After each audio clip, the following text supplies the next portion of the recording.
በማኒኬኒዝም ወይም የማኒ ተከታዮች ደግሞ ይሄ ፌት የሚሉትን ማለት ነው። ፌት ይሄ ምንድነው የሚባለው? የሆነ እጣፈንታ እንደሚባለው አይነት ነገር ትምህርት ማለት ነው አይደል? እጣፈንታ የሚሉትን አይነት ትምህርት ቶታሊ የሞተ ስለሆነ በቃ የተወሰነብን ነገር ነው ብቻ ማድረግ የምችለው ከዛ የተለየ ምንም ልታደርግ አትችልም የሚለውን ትምህርት የሚያስተምሩ ማኒኬኒዝም ትምህርት ነው ማለት ነው። እና ቱ ዘ ኤክስትሪም ሲሄድ እነ ሉተር ምን አይነት ነገሮች ነው የሚያነሱት? ሙሉ አባቶች ይሄንን ትምህርት ተቃውመው ጽፈዋል። ሙሉ አባቶች ይሄንን ካልቪንም ሉተርም በሚገባ ያውቁታል። በነገራችን ላይ ካልቪንም ሉተርም ይሄንን ትምህርት ተቃውመው አባቶች እንዳስተማሩ ያውቃሉ። ግን ምን ብለው ይናገራሉ? ሁሉም ግን ተሳስተዋል የሚል አይነት ትምህርት ይናገራሉ። አሁን ማርቲን ሉተር ኦን ዘ ቦንዴጅ ኦፍ ዊል መጽሐፉ ምን ብሎ ይናገራል?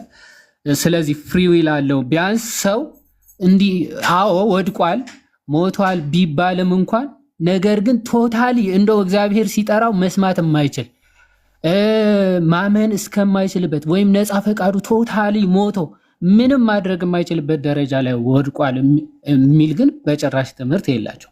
ስለዚህ ምን ይላል ሉተር? እንዲህ ይላቸዋል አባቶችን ማለት ነው።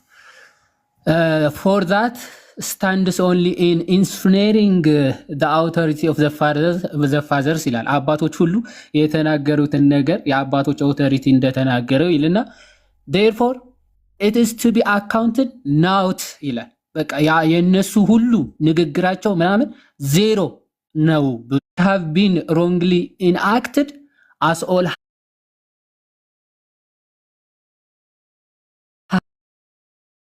ሁሉም ተናግረውታል። ግን ከእግዚአብሔር ቃል ውጪ የሆነ ንግግር ስለሆነ የተናገሩት are to be burnt asunder and cast away ይላል። እነሱ የነሱ ንግግር የነሱ ትምህርታቸው ሁሉ ልናስወግደው ወይም ደግሞ እንደ ዜሮ ልንቆጥረው ይገባል ብሎ ማርቲን ሉተር on the bondage of will ስለ አባቶች የተናገሩትን እንዲህ ብሎ ይናገራል።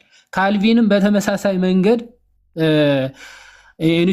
ኢንስቲትዩትስ ኦፍ ዘ ክርስቲያን ሪሊጅን ገጽ 235 ላይ ምን ብሎ ይናገራል? ለአራተኛው ሴክሽን among the ecclesiastical writers though there has not been one who would not acknowledge both that human reason is grievously wounded by sin and that the will is very much embraced by corrupt affections, yet many of them have followed the philosophers far beyond what is right ይላል። ትክክል አባቶች ሁሉ ምን ብለው ይናገራሉ ይላል? አዎ ኮራፕት ሆኗል ኔቸራችን ብለው ያምናሉ። ግን ሁሉም አባቶች ደግሞ በተመሳሳይ መንገድ ምን ብለው ያምናሉ? ፍሪ ዊሉ ግን ወይም ደግሞ ነፃ ፈቃዱ ግን ቶታሊ ዲፕራይቭ አድርጎ መምረጥ የማይችልበት ደረጃ ላይ አልደረሰም ብለው ያምናሉ ይልና ግን ይሄንን በፊሎሶፈርስ ተጽዕኖ ወድቀው ነው ፈላስፋዎችን ምንድነው ከፈላስፋዎች ጋር ላለመጣላት ፈርተው እንጂ ትክክለኛ እምነት ወይ መጽሐፍ ቅዱስ ትምህርት ሆኖ አይደለም ብሎ በድፍረት ሲናገር ትመለከቱታላችሁ። ኦኬ ከመናፍቃን የመጣውን ትምህርት ሁሉም አባቶች ተቃውመው ጽፈውበት ኦኬ ከፈላስፎች የመጣ ትምህርት ነው። ይህን ያክል ደፋሮች ናቸው። ባይዘው በአባቶች እንዲህ ብለው ነው የሚናገሩት። ካልቪንም ሉተርም እና ይሄንን የአባቶች ኮንሰንሰስ ያለውን ትምህርት እነዚህ በኋላ ላይ የመጣው ከአውግስቲን ኦፍ ኮርስ የዚህ ትምህርት ጀማሪ አውግስቲንም መጀመሪያ ላይ ያምነው የነበረ ትምህርት አይደለም። ፎር ዛት ማተር አውግስቲንም ያምነው የነበረው ትምህርት ነው አይደለም። ስንት መሰላችሁ?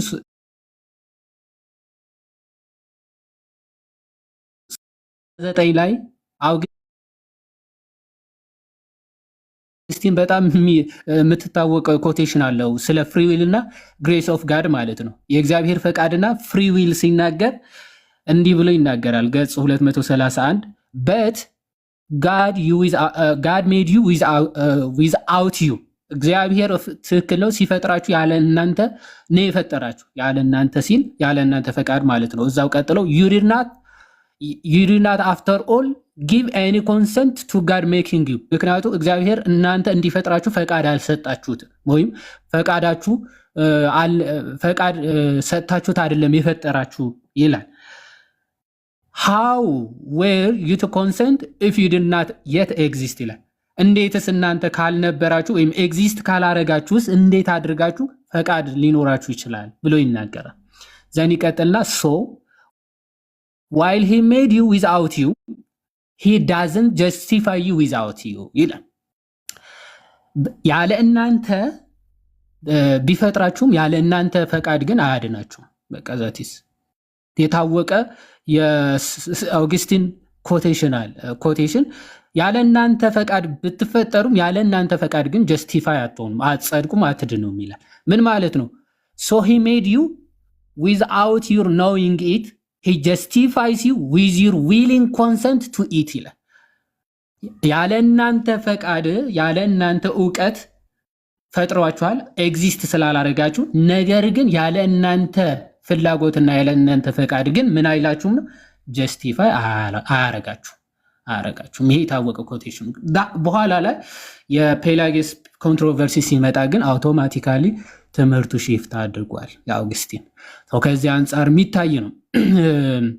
ከራሳቸው ከፕሮቴስታንት ስኮላርስ የአባቶች ኮንሰንሰስ በዚህ ትምህርት ፍሪ ዊል ቶታሊ ዲፕራይቭ አድርጎ እግዚአብሔር ያለ ነፃ ፈቃዱ አስቀድሞ ወልዶ ነው የሚያድነው የሚለውን ትምህርት በራሳቸው በፕሮቴስታንት ስኮላሮች ራሱ የታመነ ትምህርት ነው። የአባቶች ኮንሰንሰስ ያለበት ትምህርት እንደሆነ ጄኤንዲ ኬሊ ታውቁታላችሁ። በጣም የታወቀ የፕሮቴስታንት ስኮላርስ ነው እና ኤርሊ ክርስቲያን ዶክትሪን የሚል መጽሐፍ አለው። እዛ መጽሐፉ ላይ ፔጅ 349 ምን ብሎ ይናገራል? the Greek fathers with their insistence that man's free will remains intact and is the root of actual sinning ይላል። ኦኬ አዎ ዲፕራይቭ አድርጓል፣ በአዳም ሁሉም ጎስቆሏል። ነገር ግን ምን ይላሉ? ፍሪ ዊሉ ግን ኦፍኮርስ ቶታሊ ዳሜጅ ሆኖ ማሰብ መቀበል እስከሚችልበት ደረጃ የወደቀ አይደለም ብለው ይናገራሉ። እንደውም እዛው ኔክስት ፔጅ ገጽ 352 ላይ ምን ይላል? ሁሉም አግሪ የሚያደርጉበት ትምህርታቸው ነው ብሎ ሲናገር which they were all agreed ኦኬ በደንብ እዩ which they all agreed with that man's will remains free. We are responsible for our acts. This was a vital article in their anti-Manichaean propaganda. Okay? በአንቲ የማኒ ጸረ ማኒ በሆነ ጽሁፎቻቸው ሁሉ ኮንሰንሰስ ባለው በምልአት እንደሚያምኑት ፍሪ ዊሉ አለው እና ደግሞ ፍሪ ዊል ከሌለው ራሱ እንዴት ሪስፖንሲብል ሊሆን ይችላል? ማለት እግዚአብሔር ራሱ እንዴት ሊፈርድበት ይችላል? ያለ እርሱ ፈቃድ በጎ ማድረግ የሚሰጠው ከሆነ ሪጀነሬሽኑም ራሱ የሚሰጠው ከሆነ ሁሉም ነገር ከእግዚአብሔር ብቻ ከሆነ እሱ ምንም ማድረግ የማይችል ከሆነ አንዱ ከአንዱ ጀጅ ለማድረግ ራሱ እግዚአብሔር እንዴት ይችላል? ኦኬ የማኒዎች ትምህርት ስለሆነ ማለት ቶታሊ የሞተ ስለሆነ እግዚአብሔር በቃ ጥሩም መጥፎም እንዲያደርግ የሚያደርገው እግዚአብሔር ራሱ ነው የሚል አይነት ትምህርት ስለነበራቸው ማለት። ስለዚህ ምን አለ? የእነሱን ትምህርት እንትን ሰው ፈቃዱ ከሌለው እንዴት አድርጎ ራሱ ሽልማት ወይም ደግሞ ፍርድ ጀጅመንት ሊቀበል ይችላል ብለው ቃል በቃል አባቶች በምልአት ይናገራሉ። ይሄ የፕሮቴስታንት ስኮላር ነው፣ ጄኤንዲ ኬሊ ማለት ነው። ሌላኛው ስኮላር ጃሮስላቭ ፔሊካን ይባላል። የሉትራን ስኮላር ነው። በነገራችን ላይ የሉትራን ስኮላር ነበረ፣ ግን አት ዘ ኤንድ ኦፍ ሂዝ ላይፍ ወደ ክርስትና ወደ ኦርቶዶክስ የመጣ ሰው ነው። ጃሮስላቭ ፔሊካን የሚባለው ማለት ነው። ግን ይህንን መጽሐፉ የጻፈው ሉትራን እያለ የጻፈው መጽሐፉ ነው። ምን ይላል? ዘ ክርስቲያን ትራዲሽን የሚል መጽሐፍ አለ። ዘ ክርስቲያን ትራዲሽን በሚለው መጽሐፉ ሂስትሪ ኦፍ ዘ ዲቨሎፕመንት ኦፍ ዶክትሪን የሚል ይሄ ዴቨሎፕመንት ኦፍ ዶክትሪን የሚባል ትምህርት አላቸው ፕሮቴስታንቶች። ያንን እንዴት ዲቨሎፕ እንዳደረገ ሲናገር በሚናገርበት ክፍሉ ማለት ነው ገጽ 283 ላይ እንዲህ ብሎ ይናገራል። ስምዖን መሰሪ የሚባለውን ታውቁታላችሁ በቤተ ክርስቲያናችን እና እሱም ይሄ ፌት የሚባለውን የሆነ ሁሉም ቶታሊ ዲፕራይቭ ያደረገ ስለሆነ ኃጢአት ያለበት ስለሆነ እግዚአብሔር የወደደውን መልካም እንዲሰራ ምናምን ያደርገዋል አይነት ነገር ትምህርት አለው። ወይም ደግሞ ይሄ ፌት የሚባለው ትምህርት ማለት ነው የግኖስቲሲዝም ትምህርት ነው። እና ያንን ሪፊት አድርጎ ሁሉም አባቶች የሰው ልጅ ነፃ ፈቃድ አለው፣ ያለ ነፃ ፈቃዱ ጀጅመንት ኤንድ ሪዋርድ ራሱ ሊቀበል አይችልም ብለው ጽፏል ይላል። እንዲህ ብለው ይናገራሉ። እንግዲህ ሪስፖንስ ለዚህ ፌት ለሚለው ትምህርት ወይም ደግሞ ሰው ምንም ማድረግ አይችልም እግዚአብሔር የወሰነበትን ወይም ደግሞ ካዳነውም ይድናል ካላዳነው ደግሞ አይድንም የሚለውን ትምህርት ሲቃወሙ ምን ይላል? the response of the anti-gnostic fathers was to deny the inevitability of sin and to insist that God sets before man good and evil. እግዚአብሔር በሰው ልጅ ላይ እንዲመርጥ ፈቃዱ ከመሆኑ የተነሳ በመጽሐፍ ቅዱስ ላይ I set before you before man ማለት ነው good and evil መልካሙንና ክፉን አስቀምጫለሁ እንደ ዘዳግም ምዕራፍ 30 ከቁጥር 15 እንደሚናገረው ማለት ነው። ላይፍ ኤንድ ዴዝ ህይወትና ሞትም ይኸው ከፊትህ አለ ብሎ እግዚአብሔር ተናግሯል። ዘን ይቀጥላል the entire order of discipline is arranged through precepts ይልና of God calls threatens and exhorts ይላል። ስለዚህ እግዚአብሔር ይጠራል ሰው ወዶ በገዛ ፈቃዱ ማለት ነው መልካሙን ወይም ደግሞ መልካም ነገርን ወይም ደግሞ ክፋትን ይመርጣል ያደርጋል። this could not be so if man were not free መልካሙም አለ ክፉም አለ ህይወትም አለ ሞትም አለ ብሎ ለእግዚአብሔር በሰው ፊት አስቀምጫለሁ ብሎ መናገሩ ምንም መምረጥ ለማይችልና ፈቃድ ለሌለው ሰው እንዲህ ብሎ እየተናገረ ከሆነ እግዚአብሔር ይላሉ አንቲ ግኖስቲክ ፋዘርስ ማለት ነው ጸረ ግኖስቲክ አባቶች በሙሉ ምን ብለው ይናገር? ኦኬ ስለዚህ እግዚአብሔር መልካሙንና ክፉን ህይወትና ሞትን ካንተ ፊት አስቀምጫለሁ ብሎ ምንም ማድረግ ለማይችል ሰው ከተናገረ ሴንስለስ የሆነ ጉዳይ ነው፣ ሴንስ የማይሰጥ ነገር ነው ብለው ይናገሩና endowed with a will capable of obedience and resistance እግዚአብሔር መቀበልም ሪጀክትም ማድረግ የሚችልም ፈቃድ በሰው ልጅ ላይ ሰጥቷል ማለት if men were subject to the bondage of evil it would be unjust of God to base reward and punishment on human conduct እግዚአብሔር ቦንዴጅ ኦፍ ኢቪል ውስጥ ከሆነ ቦንዴጅ ኦፍ ዊል ብሎ ጽፎ የለ ዊሉ ቦንዴጅ ውስጥ ሆኖ ኢቪል ብቻ ማድረግ የሆነ መልካም መምረጥ የማይችልበት ስቴት ውስጥ ቶታሊ ሞቶ ከሆነ it is unjust for God ለእግዚአብሔር ፍትሃዊነት አይደለም። ምን ብሎ መፍረድ? አንተ ድህነትን ስላላገኝ ወይም ደግሞ ስላልታዘዝክ ብሎ መፍረድ፣ አንተ ደግሞ ስለታዘዝክ ስላመንክ ብሎ አለመፍረድ መሸለም ለእግዚአብሔር አንጀስት ነው፣ አንጀስት ነው። ምክንያቱም ሲምልታኒስሊ ዝም ብሎ ሰው ቶታሊ ሞቶ እግዚአብሔር የሚፈልገውን አንስቶ አድኖ ከሆነ ያኛውን ለምን አልዳንክ ብሎ መፍረዱ አንጀስት ነው። በቃ ፍትሃዊነት የእግዚአብሔር ፍትሃዊነትን የሚያጓድል ነው ብለው አባቶች መስክረዋል። አሁን እያየን ያለ ነው ፕሮቴስታንት ስኮላርስ በቃ የአባቶች ኮንሰንሰስ ያለበት ትምህርት ነው። ቶታሊ እንደው ፈቃድ የለውም የሚል ትምህርት በአባቶች የማይታወቅ እንደሆነ ፕሮቴስታንት ስኮላሮች ራሳቸው ያመኑበት እንትን ነው ማለት ነው፣ ትምህርት ነው። ምናልባት ሰዓት በጣም እንዳልወስድ አሁን የሆኑ ኮቴሽኖች እንዴ አንተ ሾረረን የሆኑ ኮቴሽኖች ተለቀው ነበረ። እነሱን አይተን ለነሱ ብቻ ምን ያክል ትክክል እንዳልሆኑ የምታነሳውን ሀሳብ እንትን በልና አንተሽ እስኪመለስ ጀለስ ለምን ዲስኮኔክት እንደሚያደርግ ኔትወርኩ ይሁን አላውቅም። እኔ ቀጥል፣ የምታነሳውን ቀጥል። እሺ በመጽሐፍ ቅዱስ የተወሰኑ ሀሳቦችን ላንሳና አንተሽ የሚመጣ ከሆነ ካልሆነ ግን የተነሱ ሀሳቦች ዝም ብዬ አንስቼላችሁ መልሱን ሰጥቼ ወደ ወንድሞች እናልፋለን።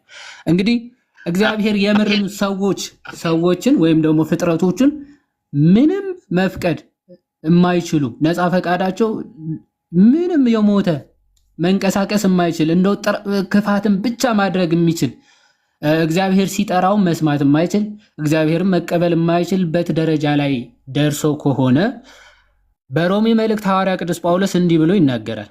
ምን ብሎ ይናገራል? እግዚአብሔር ስለገለጠላቸው ስለ እግዚአብሔር ሊታወቅ የሚቻለው የሚቻለው በእርሱ ዘንድ ግልጽ ነውና ይላል። ኦኬ በደንብ እዩ። እግዚአብሔር ስለገለጣቸው ስለ እግዚአብሔር ሊታወቅ የሚቻለው በእነርሱ ዘንድ ግልጽ ነውና ይልና የማይታየው ባህሪ እሱም የዘላለም ኃይሉ ደግሞም አምላክነቱ ከዓለም ፍጥረት ጀምሮ ከተሰሩት ታውቆ ግልጥ ሆኖ ይታያልና ስለዚህ አለ። በደንብ እግዚአብሔር ዓለም ከመፈጠሩ ጀምሮ የማይታየውን ባህሪው አምላክነቱ ከዓለም ፍጥረት ጀምሮ ከተሰሩት ታውቆና ግልጥ ሆኖ ይታያል ይላል። በፍጥረት ራሱ የእግዚአብሔር ህላዌ የእግዚአብሔር መኖር ይታወቃል፣ ማወቅ ይችላሉ ሰዎች ብሎ ሐዋርያ ቅዱስ ጳውሎስ እየተናገረው፣ ይህም ከፍጥረት መፈጠር ጀምሮ እስካሁን ግልጽ ሆኖ የሚታይ የእግዚአብሔር ህላዌው ሰው መረዳት ማወቅ ይችላል ብሎ ሐዋርያ ቅዱስ ጳውሎስ ይናገራል። ስለዚህም ይልና እግዚአብሔርን እያወቁ እንደ እግዚአብሔርነቱ መጠን ስላላከበሩትና ስላላመሰገኑት የሚያመካኙት አጡ ይላል። ኦኬ ቀደም ያነበብነውን የነሱ ቦንድ እንትን ፎርሙላ ኦፍ ኮንኮርድ ሰምታችሁታል። ማወቅም ማመንም መቀበልም ምንም አይችልም ብለው ነበር የተናገሩት። ሐዋርያ ቅዱስ ጳውሎስ ደግሞ የማይታየው ባህሪ አምላክ በፍጥረቱ ራሱ ተገልጦ ይኖራል እና እግዚአብሔር መሆኑን እያወቁ እንደ እግዚአብሔርነቱ መጠን ግን ስላላከበሩትና ስላላመሰገኑት የሚያመካኙት አጡ ይላል። በቃ ይኸው አምላክነቱ ተገልጧል፣ በፍጥረት ራሱ የተገለጠ ነው። እርሱን እያወቁ አምላክነቱን ሳያከብሩ ሳያመሰግኑ ስለቀሩ እግዚአብሔር ሲፈርድባቸው ምክንያት ራሱ የላቸውም ማለት። በእነሱ አካሄድ ከሄድንስ ምክንያት አላቸው የላቸውም? አላቸው። በቃ ስላልተመረጡና ጸጋው ስላልሰጣቸው ነው። ጸጋው ሳይሰጣቸው ምንም ማድረግ ስለማይችለው። እዚህ ጋር ግን በፍጥረቱ ራሱ እግዚአብሔር የታወቀ ነው። ነገር ግን በአሳባቸው ከንቱ ሆኑ፣ የማያስተውሉም ልባቸውም የማያስተውለውም ልባቸው ጨለመ፣ ጥበበኞች ነን ሲሉ ደንቆሮች ሆኑ እያለ ይገልጻል። ስለዚህ አያችሁ እግዚአብሔርን አላውቅም ስትል በቃ ለአለማወቅ ይተውሃል እንጂ አያግዝም፣ አይረዳህም። ኦፍኮርስ ፎር ዛት ማተር። ስለዚህ ለአለማወቅ በወደድክ መጠን ኦፍኮርስ ለአለማወቅ ወይም ደግሞ ለእልህኛ ልብ ሲተው ኦፍኮርስ በዛ በስህተት እየቀጠልክ ወደ ጥልቁ ትወርዳለህ ማለት ነው። ወደ አመፃ እየቀጠልክ ትሄዳለህ። እግዚአብሔርን ለማወቅ ስትሞክር ጥቂት ስትሞክር ግን እግዚአብሔር ደግሞ ጸጋውን እያበዛ እየገለጠ ይኖራል። ሐዋርያ ቅዱስ ጳውሎስ አሕዛብ ራሱ እንኳን በልባቸው የተጻፈ ሕግ አለ፣ ለሱ ሕግ በመገዛታቸው ተገዝተው ከሆነ እግዚአብሔር አምላክ አይፈርድባቸውም ብለው በግልጽ ይናገራል። እዛው ሮሜ ምዕራፍ 2 ላይ ሲናገር ማለት ነው ምን ብሎ ይናገራል? ለአመፃ በሚታዘዙት እንጂ ለእውነት በማይታዘዙና በአድመኞች ላይ ግን ቁጣና መቅሰፍት ይሆንባቸው በግሪክ ሰው ይልና፣ ነገር ግን በጎ ስራ ለሚያደርጉ ሁሉ ምስጋናና ክብር ሰላምም ይሆንላቸዋል፣ አስቀድሞ ለአይሁዳዊ ደግሞ ለግሪክ ሰው ብሎ ይናገራል። እግዚአብሔር ለሰው ፊት አያዳላምና እግዚአብሔር አሁን በእነዚህ ሰዎች አስተምሮ ለሰው ፊት ያደላል አይደለም? ያደላል። የሆነ ጋዲን መርጦ መኩ አይመርጠውም። ምንድነው ምክንያት? ምክንያቱ ምንድነው? ምንም ምክንያት። በቃ እንደው ወደደ፣ ጋዲን ወደደው፣ መኩን አልወደደው። በቃ ይሄ ነው። ፊታቸውን አይቶ አያዳላም የተባለው እግዚአብሔር ግን ጋዲን መርጦ መኩን ግን ላይመርጥ ይችላል። ምክንያት ሳይኖሩ በቃ ኃይሉን ስልጣኑን ለማሳየት ሲባል ማለት። እግዚአብሔር ግን ምንድነው? አመፀኛ አይደለም በነገራችን ላይ እና ደግሞ ለሰው ፊት ደግሞ የሚያደላ አምላክ አይደለም። ስለዚህ ለሰው ፊት የማያደላው አምላክ እንዴት ነው ከተባለ ያለ ሕግ ኃጢአት ያደረጉ ሁሉ ያለ ሕግ ደግሞ ይጠፋሉና ሕግ ሳይሰጣቸው አሕዛብ ኦኬ ኃጢአትን እየሰሩ ለተፈጥሮ ሕጋቸው የማይገዙ ከሆነ በዛ ሕግ ይፈረዳሉ፣ ይጠፋሉዋል። ሕግም ሳላቸው ኃጢአትን ያደረጉ ሁሉ በሕግ ይፈረድባቸው። አይሁዶች ደግሞ ሕግ ተሰጥቷቸዋል። በተሰጣቸው ሕግ ደግሞ የማይመሩና እግዚአብሔር የማይከተሉ ከሆነ ምን አለ? ኦፍኮርስ ይጠፋሉ አለ። በእግዚአብሔር ፊት ሕግን የሚያደርጉ ይጸድቃሉ እንጂ ሕግን የሚሰሙ ጻድቃን አይደሉምና። ሕግ የሌላቸው አሕዛብ ከባህሪያቸው የሕግን ትእዛዝ ሲያደርጉ ይላል። ማድረግ የሚችሉ ናቸው የማይችሉ ናቸው? እነዚህ አሁን ማለት ሕግ ያልተሰጣቸው እነዚህ አሕዛብ በባህሪያቸው የተሰጣቸውን ሕግ ራሱ ማድረግ ይችላሉ አይችሉም? ይችላሉ። የተሰጣቸውን በባህሪያቸው ያለውን ሕግ ትእዛዝ ሲያደርጉ እነዚያ ሕግ ባይኖራቸው እንኳን ለራሳቸው ሕግ ናቸውና እነርሱ ሕሊናቸው ሲመሰክርላቸው ሀሳባቸው እርስ በርሳቸው ሲካሰስ ወይም ሲያመካኝ በልባቸው የተጻፈውን ሕግ ስራ ያሳያሉ። ሐዋርያው ቅዱስ ጳውሎስ አሕዛብ ራሱ በባህሪያቸው ሰው በመሆኑ ራሱ በባህሪው ራሱ ሕግ አለው። ለዛ ሕጉ ራሱ ከታዘዘና ከተገዛ ኦፍኮርስ ለምን እግዚአብሔር ይፈርድበታል? በዛ ሕጉ እግዚአብሔር አምላክ ይፈርድበታል። ኦኬ ሕጉ ህሊናው እየከሰሰው ምክንያት እየሰጠው ለዛ ምክንያቱ እየታዘዘ በሚጓዝበት ጊዜ እግዚአብሔር ያንን ሕጉ በባህሪው ያስቀመጠለትን ሕግ ስለተቀበለና ስለታዘዘ አይፈርድበትም። አንተ ግን ሕግ እያለ አይሁዳውያን ማለት ነው ሕግ ተሰጥቷችሁ ሕጉን አንታዘዝም እምቢ ብትሉ ግን ያው በዛ ሕግ ደግሞ እናንተ ይፈረድባችኋል ብሎ እግዚአብሔር ይናገራል። ስለዚህ አሕዛብም ሕዝብም ራሱ ሕግ ተሰጥቷቸው መታዘዝ ራሱ ይችላሉ ማለት መታዘዝ የሚችሉበት የባህሪያዊ ሕግ አለ። አይሁዶች ደግሞ ለተሰጣቸው ሕግ ራሱ መታዘዝም ይችላሉ። ኦኬ ታዘዙኝ የሚላቸው መታዘዝ ሳይችሉ እንደው እግዚአብሔር ለወቱ ስብሐትና ድራማ እየሰራ ሁላ የሚያስመስል ንግግር ማለት ታዘዙ ትእዛዜን ጠብቁ ሲል በቃ መጠበቅ የማይችሉ ሰዎችን ትእዛዜን ጠብቁ እያለ እየነገራቸው ነው የሚያስብል ትምህርት ማለት ነው። ከዛ አንጻር የሚታይ ነው። አይ ቲንክ አንትሽ መጥቷል። ሰዓት እንዳልወስድ መጽሐፍ ቅዱስና ሌሎች አባቶች ወንድሞች በስፋት ይሄዱበታል። እዚህ ጋር ግን እንደው ይሄንን ትምህርት ይደግፋሉ ተብለው የተጠቀሱ አባቶች አሉ እና እነሱን የተወሰነ እስቲ የምር የእነሱን ትምህርት ይደግፋሉ። አተልቅ አንትሽ አይታይም በትልቁ ያንዴ ለሚቆይ እንዴት ነው በትልቁ ከፍቷለሁ፣ ችግር የለውም። ቪዲዮን ከፍታለሁ። ተቆረጠ። ቆይ ከፍቷለሁ ዋናውን ቪዲዮ በቃ ችግር የለውም። በቪዲዮ ስላለኝ ችግር የለውም። ይታይሻል ጋይስ፣ በደንብ ታፕታፕ አድርጉ ጋይስ። ታፕታፕ ኮፒ ሊንክ እንዳይረሳ። ገና 500 ሺህ እንኳን አልገባም። ኮፒ ሊንኩ 10 ሺህ አልገባም። አይ ሪስትሪክሽንም እያመጣብኝ ነው። አላቅም ሪዝኑን ባላቅም ሪስትሪክሽንም እያመጣብኝ ስለሆነ ታፕታቡን እጃችሁን አሰሩት እስቲ ጋይስ። እጃችሁን ኤክሰርሳይዝ አሰሩት። ዝም ብላችሁ ከምትሰሙ ጆሮአችሁም እጃችሁም አንድ ላይ ሴም ታይም ቢሰራ መልካም ነው እናንተ ሰዎች። እና ታፕታቡን በደንብ ከፍ አድርጉት፣ ሼሩንም በደንብ ከፍ አድርጉት ጋይስ። እሺ ቀጥሉ። ያዴ በደንብ ይታያል። የመጀመሪያው ማን ነው የሚለው? የመጀመሪያ ጆን ክሪስቶም ሆሚሊ ኦን አድቨንትስ ይላል። ባይ ዘ ወይ ይሄ ጭራሽ የቅዱስ ዮሐንስ አፈወርቅ ጽሑፍ አይደለም። ኦኬ ለየት በኋላ ላይ ከሪፎርሜሽን መምጣት በኋላ የተጻፈ ነው እና ፕሮቴስታንቶች ዝም ብለው የሚያመላልሱት ጽሑፍ እንጂ የቅዱስ ዮሐንስ አፈወርቅ ጽሑፍ አይደለም። የመጀመሪያው ጭራሽ የቅዱስ ዮሐንስ ጽሑፍ ራሱ አይደለም። እንደው ማስረጃ ሲታጣ እየጻፉ የቅዱስ ዮሐንስ አፈወርቅ ማለት ተጀምሯል። የቅዱስ ዮሐንስ ጽሑፍ አይደለም የመጀመሪያ። ሁለተኛው ማን ነው የሚለው? አንትሽ በርናርድ አይደል? ኖ እዛው ከቅዱስ ዮሐንስ አፈወርቅ ዝቅ ብሎ ያለው ሁለተኛ አረንጓዴ ወደዚያ አይታይም። ስሙ አይታይም። አዎ እንደዛ ሴንተር አድርገ ቤርናርድ አይደል? ቤርናርድ በጣም በሚገርም ሁኔታ እንደው እሱ ቤርናርድ ኦፍ ክላቫረክስ ነው የሚባለው እና አይ ቲንክ በ11ኛ 12ኛ ክፍለ ዘመን አካባቢ የነበረ አባት ነውና ኮንሰርኒንግ ግሬስ ኤንድ ፍሪ ዊል የሚል ጽሑፍ አለው።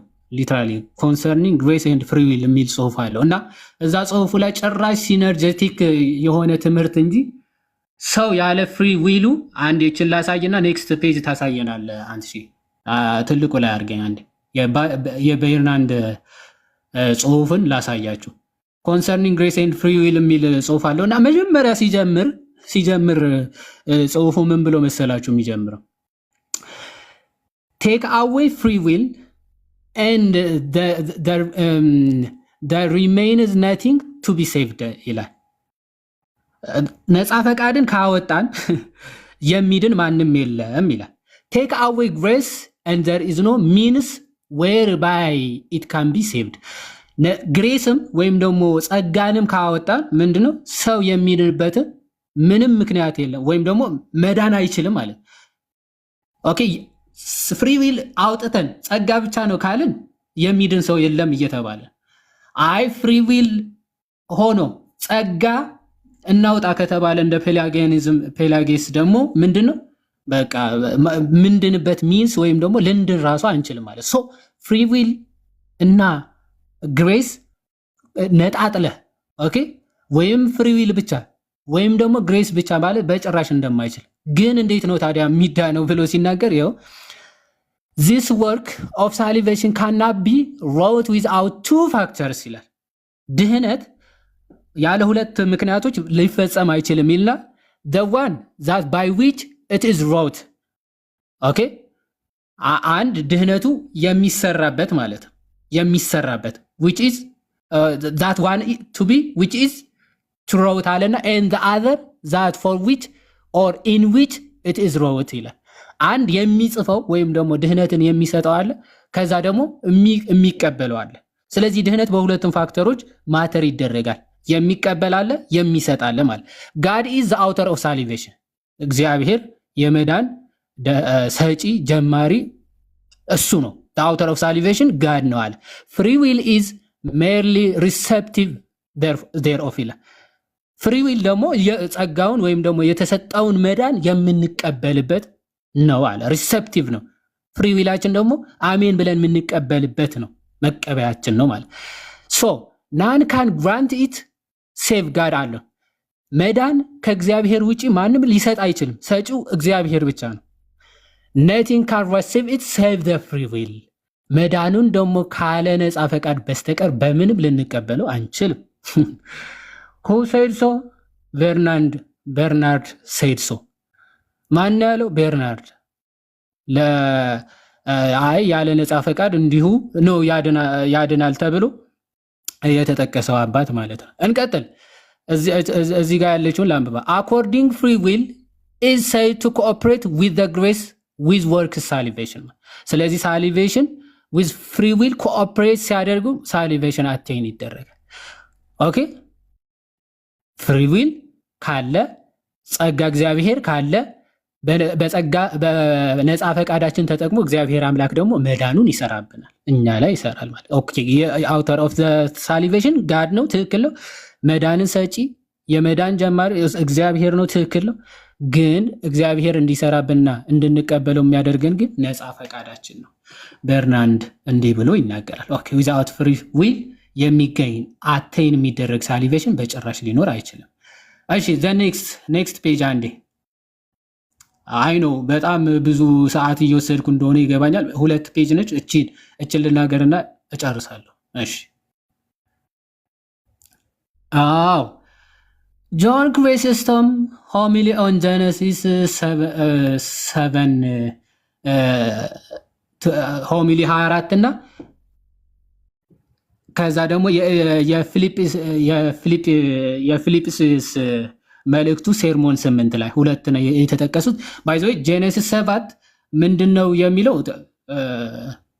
እዚሁ ራሱ ዝም ብላችሁ የተጠቀሰውን ብታነቡት ራሱ without free will ያለ ነፃ ፈቃዱ የሚል ጭራሽ የለውም እስቲ እናንብበው ትንሽ ራቅ አድርገው it is impossible ትንሽ እስቲ በጣም ብለርድ ሆኗል ወይ አንብበው እስኪ አንተ አራ ትልቁ ላይ ነህ ትልቁ ላይ ማነ ይታያል እኮ አሁን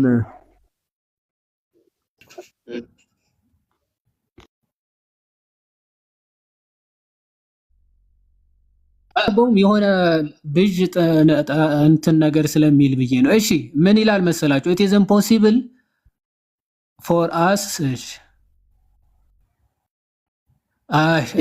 በቃ ባጭሩ ምን ይላል መሰላችሁ መልካም ነገር ያለ እግዚአብሔር ጸጋ በራሳችን ልናደርግ አንችልም ነው የሚለው ይሄ የኛ ትምህርት አይደለም እንዴ እኛ በራሳችን ያለ እግዚአብሔር ጸጋ እንዲሁ ዝም ብለን ነው የምንሰራው ብለናል እንዴ ይባላል እንደዛ የሚል ክርስቲያን አለ እንዴ ጭራሽ የለም እኮ ያለ እግዚአብሔር ጸጋማ አንሰራም ግን እግዚአብሔር ጸጋው እንዲሰጠን እኛው ደግሞ ነፃ ፈቃድ ሊኖረን ኦኬ ፈቃዳችን ልንሰጥ ይገባላልን እንጂ ያለ ጸጋ እግዚአብሔር እኛ ራሳችን ይሄ አጌንስት ፔላጂያኒዝም ነው። ፔላጌስ ነው ጸጋ አያስፈልግም እንደው ሰው ሰርቶ ጥሮ ግሮ ማግኘት ይችላል መዳን የሚለው ይሄ እኛ ትምህርት አይደለም፣ የተወገዘ ትምህርት ነው።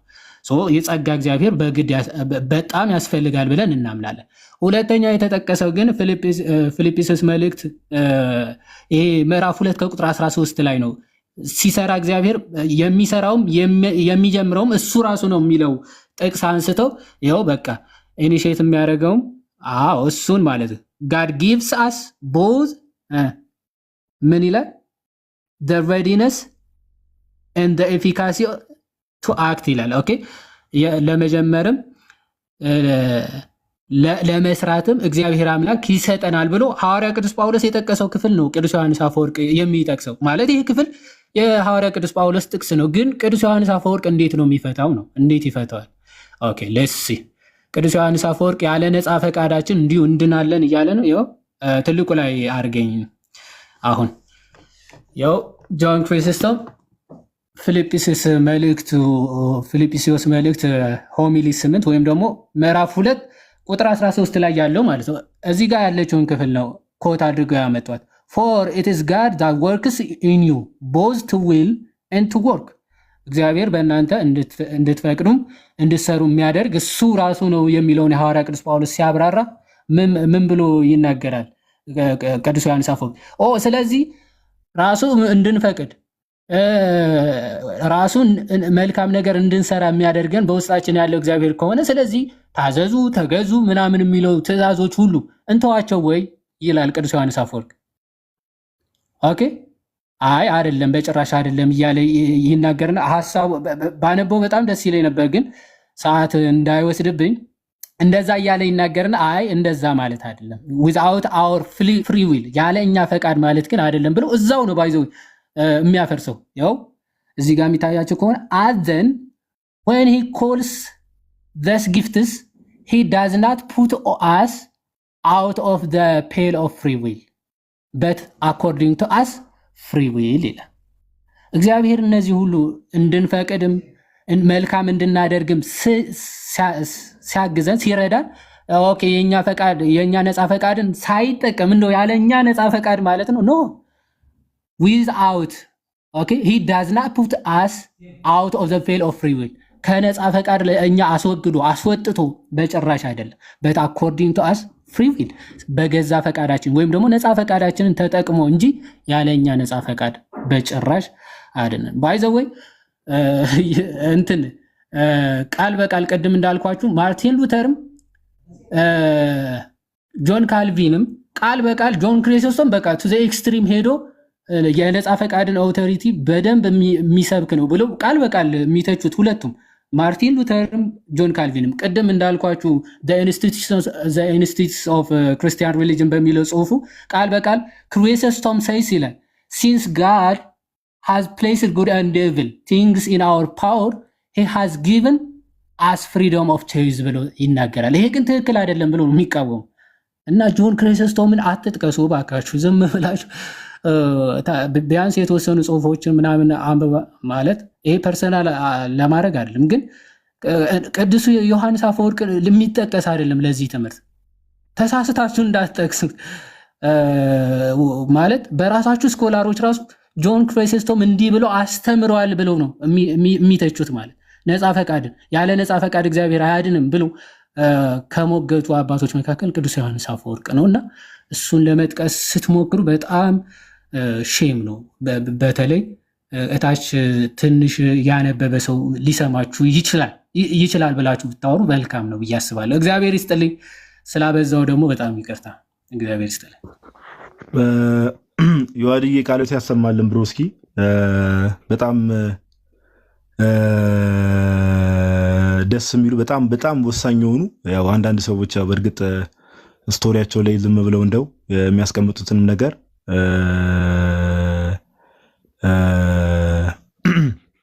ዝም ብለዋል አይደል? ሶርሱን ሳያጣሩ በስርዓት ኬት እንደመጣ አውድ ሳይረዱ ኢቭን ሁላ የአንዳንድ አባቶች ትክክለኛ ጽሁፍ መሆኑን ሁላ ሳያጣሩ ፖስት ላደረጉ ሰዎች በጣም ደስ በሚል መልኩ ነው።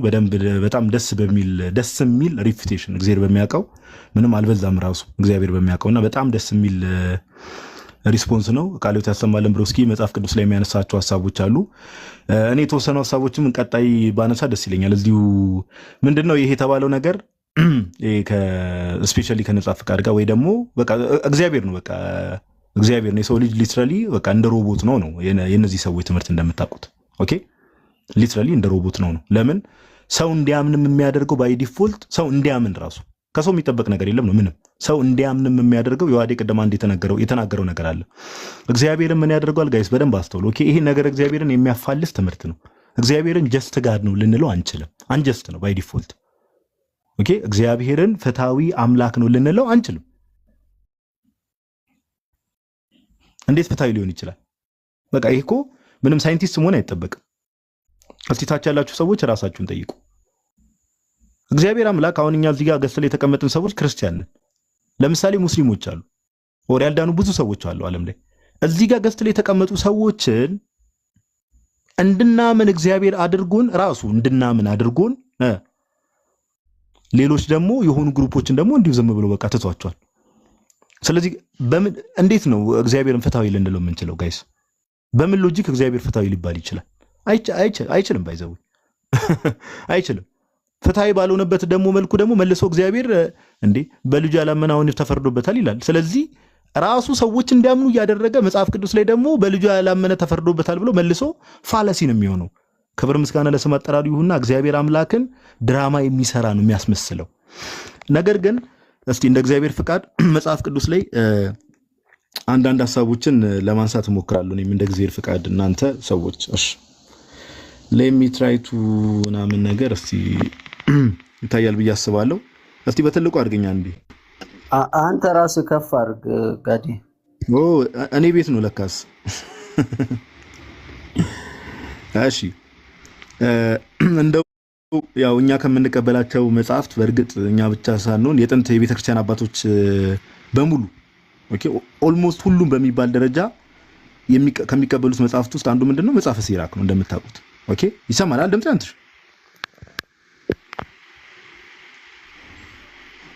ይሰማል? ኦኬ ድንገት መሀል በደንብ ትሰማለህ።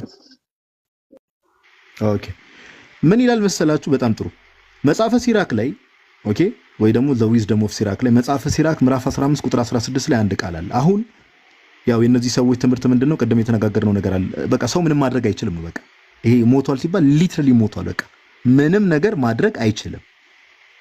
ነገር ግን መጽሐፈ ሲራክ ምዕራፍ 15 ቁጥር 16 ላይ አንድ ቃል አለ።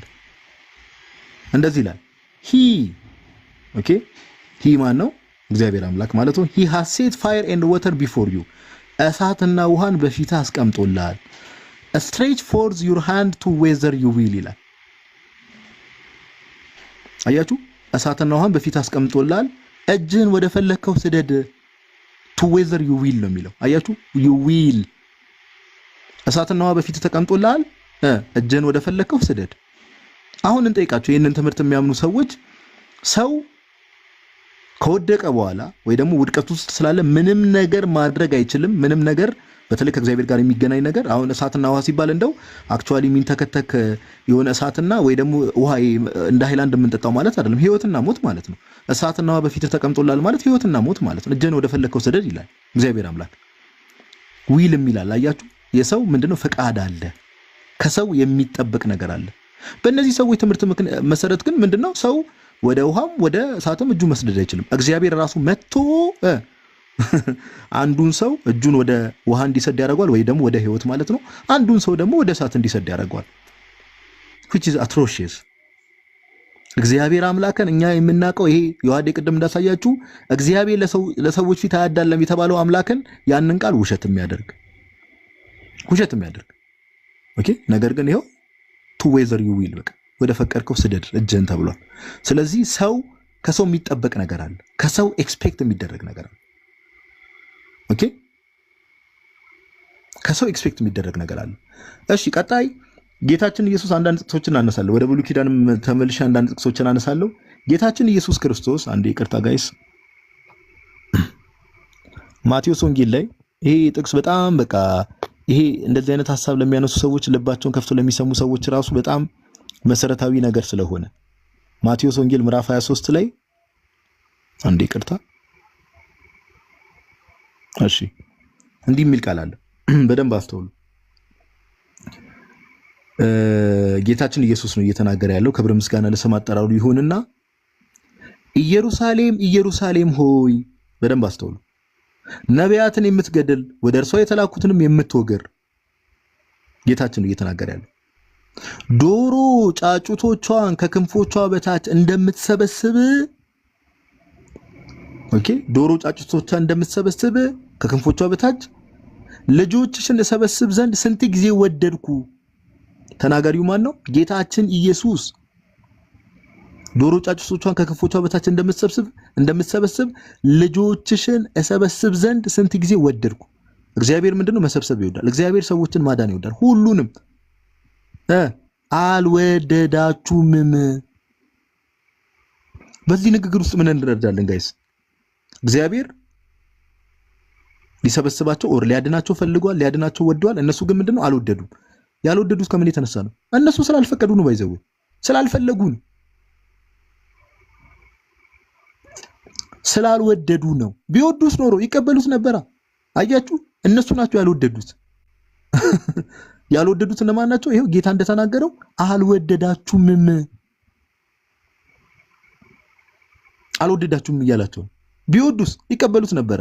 ስለዚህ እጃቸውን ወደ እሳትም ወደ ውሃም የመስደድ አቅም ነበራቸው፣ ወይ ደግሞ የመምረጥ አቅም፣ ወይ ደግሞ አክሰፕት የማድረግ አቅም የሰው ልጅ ነበረው ማለት ነው። አቅም አለው። የኮምፕሊትሊ ሞቷል ወይ ደግሞ ደቋል። ምንም አይነት ነገር ማድረግ አይችልም። ይሄ ነም ነው የሚባል አይነት ስቴት ላይ እንዳልሆነ ግልጽ ነው። አልወደዳችሁም አላቸው ጌታችን። ቢወዱስ ኖሮ ጌታችን ኢየሱስ ክርስቶስን ይቀበሉት ነበር። እርሱ ወደዋላ። ስንት ጊዜ ወደደ ጌታ? ስንት ጊዜ ወደድኳል? በተደጋጋሚ ስንት ጊዜ ወደድኩ፣ እናንተ ግን አልወደዳችሁም አላቸው። ጥቅሱን ስጠይቁኝ ለነበራችሁ ማቴዎስ ወንጌል ምዕራፍ 23 ቁጥር 37 ላይ ኦኬ። ማቴዎስ ወንጌል ምዕራፍ 23 ቁጥር 37 ላይ ቁጥር 37 ላይ። ስለዚህ አልወደዱም እነሱ። ስለዚህ ፍቃድ አላቸው። ቢወዱ ኖሮ ኦፍ ኮርስ አሁን ይህንን በእነዚህ ሰዎች ትምህርት ስናመጣው ምን ይሆናል መሰላችሁ? እግዚአብሔርን አሁንም ክብር ምስጋና ለስም አጠራሩ ይግባውና እግዚአብሔር የሆነ ድራማ እየሰራ ነው የሚመስለው። እንደው ምን አይነት ድራማ? ቀድሞ የሆኑ ሰዎችን እግዚአብሔር አምላክ ራሱ ልባቸውን ሄዶ እንዲያምኑ የሚያደርገው ሆኖ መልሶ ግን እግዚአብሔር ምን ይላቸዋል? አይ እኮ እኔ ብዙ ጊዜ ሊያድናችሁ ሞክሬ ነበር ግን አልወደዳችሁም እናንተ ይላቸዋል። ነገር ግን እነዛ ሰዎች ምንም ማድረግ እንደማይችሉ እያወቀ እግዚአብሔር አልወደዳችሁም እያላቸው ነው። እንደው ድራማ ነው ይሄ፣ ድራማ ነው። ድራማ ነው ባይዘው። ኦኬ፣ ድራማ መውደድ የማይችሉትን አይደለ አልወደዳችሁም ተብሎ አሁን ባይነስቲ መውደድ የማይችሉ አካላትን ስላልወደዳችሁ ነው ብሎ መክሰስ ልክ እንትን እንደማለት እኮ ነው። አንድ ማየት የማይችል ሰው ፀሐይን ስላላየ በቃ ትቀጣለህ። ምን እውር ነው። ስለዚህ እንዴት ያያል? ማየት አይችልም እኮ የራሱ ችሎታ አይደለም ማየት አለማየት ማለት።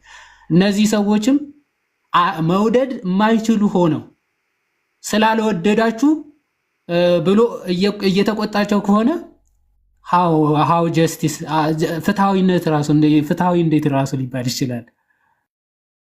ያ ኤግዛክትሊ እግዚአብሔርን ቃል ያሰማል ነው ያለው። እግዚአብሔርን እንደው በተደጋጋሚ ቃሉን ተጠቀምነው ድራማ እየሰራ ነው የሚመስለው። እግዚአብሔር አምላክ ይቅር ይበለንና እግዚአብሔር ኦኬ። ስለዚህ ይሄ ነገር እግዚአብሔርን የሚያፋልስ ነገር ነው፣ ከመጽሐፍ ቅዱስ ትምህርት ጋር የሚጋጭ ነገር ነው።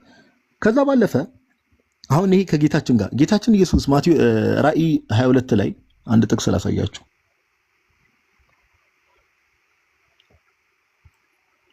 ራእይ 22 ላይ እንደዚህ ይላል፣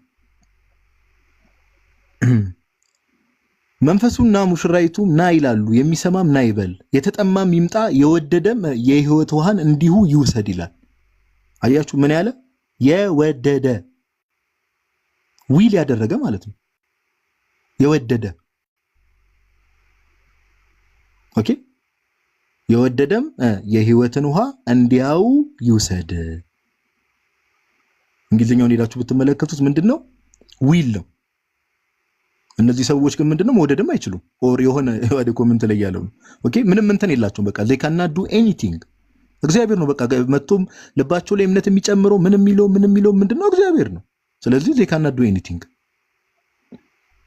ነገር ግን ጌታ ምን አለ? የወደደም የህይወት ውሃን እንዲያው ይውሰድ።